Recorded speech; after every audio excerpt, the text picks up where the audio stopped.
Long ago, in the deep southern lands of Africa, before the world was webbed with cities and highways, a ruthless kingdom festered under the rule of a king who believed everything belonged to him. If a man owned land the king coveted, that man would simply vanish. If a woman caught the king's eye, she was taken. Fear was the air everyone breathed, and no one dared to even whisper a challenge against the throne. On the kingdom's farthest edge lived a poor, happy family, a hard-working father, a mother of stunning beauty, and their daughter, Asha. It wasn't long before whispers of the mother's beauty reached the king's ears, and his interest quickly spiraled into obsession. He demanded the woman be brought to his palace, to be made his new queen. But the father, a man of quiet courage, refused to surrender his wife to a tyrant. A few days later, his body was found hanging outside the palace gates, a grotesque warning swaying in the wind for all to see. Soldiers then dragged the grieving widow before the king and commanded her to marry him. With the same strength as her husband, she refused. The king, with a chilling calmness, ordered her execution. Her body was displayed in the kingdom square, a final brutal act to crush any lingering spark of resistance. But in his arrogance, the king had overlooked one small detail: their daughter, Asha. When the soldiers came for her, Asha fled into the night. They chased her across the moonlit hills, their steel flashing in the cold air. A blade stabbed deep into her back, another pierced her sides, but she kept running. Bleeding heavily, she stumbled toward the one place even the king's soldiers feared to tread, the forbidden dark forest.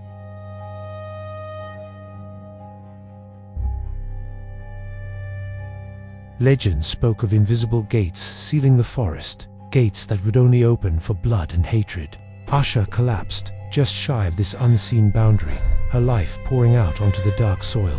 With the last breath in her lungs, she looked toward the distant palace lights and cursed the king. She cursed his bloodline, and she cursed every generation that would ever carry his name. Her final breath carried a solemn promise: his blood would feed the darkness. The moment she died, the earth itself trembled. The invisible gates of the forest shattered open. Ancient dark spirits, who had silently watched the king's cruelty for generations, swarmed toward the dying girl's body. They saw her rage, her unbearable pain, her pure, undiluted hatred, and they chose her. They chose her as their vessel. Her body began to contort. Bones cracked and twisted violently as the spirits poured into her very being. Her skin darkened to a deep, burnt brown, like charred wood.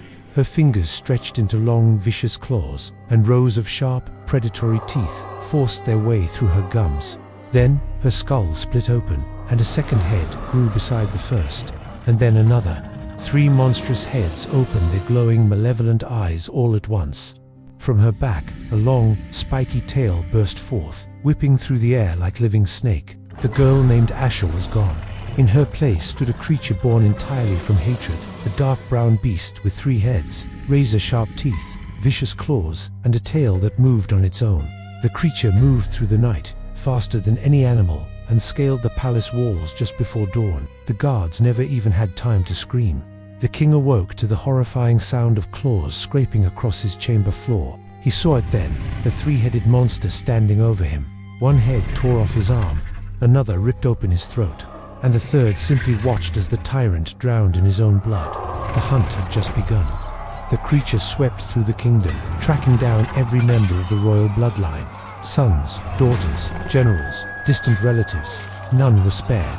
By sunrise, the king's entire lineage had been completely erased from existence. The curse was fulfilled, but the creature was born to avenge, and with no more royal blood to hunt, it crawled back into the dark forest. It buried itself deep beneath the soil and fell into a long, deep, dark sleep. Centuries passed, the kingdom vanished into history.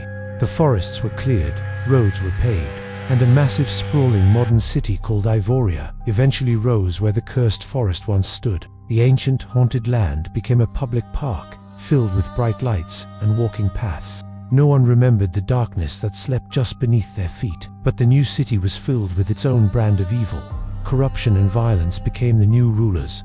Criminals owned the streets, and powerful people destroyed innocent lives for sport and profit. One night, a young university student was walking home late from campus. He took a shortcut through the park, completely unaware that 4 men were watching him from the shadows. They attacked without a word, beating him without mercy. They crushed his ribs, stole everything he had, and left him bleeding out on the cold pavement. As the young man struggled for his last breath, he coughed blood onto the ground, and with a fading whisper, he cursed the men who had done this to him. His blood soaked into the soil, and far, far beneath the park, something ancient and terrible opened its eyes. The earth cracked open. Massive claws burst through the ground, tearing apart the manicured lawns and concrete paths as a gigantic, dark brown creature dragged itself into the night. 3 monstrous heads lifted into the air, while its long tail lashed violently behind it. The creature smelled the blood, it remembered the curse, and it began to hunt.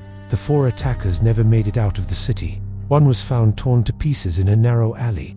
Another vanished inside an abandoned building, where massive claw marks were carved deep into the concrete walls.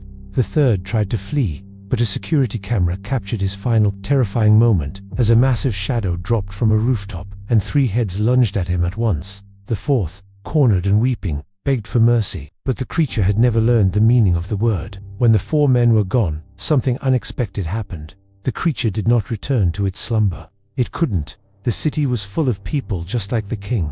Violent criminals, corrupt officials, predators hiding behind wealth and power. And so, night after night, they began to disappear. Crime bosses were found shredded inside locked rooms. Gang leaders vanished without a trace. Powerful men who believed they controlled the city were discovered dead in places that defied all logic. The police launched massive investigations. The army deployed patrols and drones, but nothing could track the creature. It moved through the city like a living shadow, a ghost of vengeance. Some say it's a demon, others call it a curse from a forgotten time. But the innocent people of Ivoría, the ones who live in fear, they whisper something different. They've noticed that the creature never harms the weak or the helpless, it only hunts the wicked. And so, when cruelty spills blood onto the city streets, the ancient gates deep beneath the ground open once more. And the 3-headed beast, born from Asha's hatred, rises again to cleanse the world from its darkness.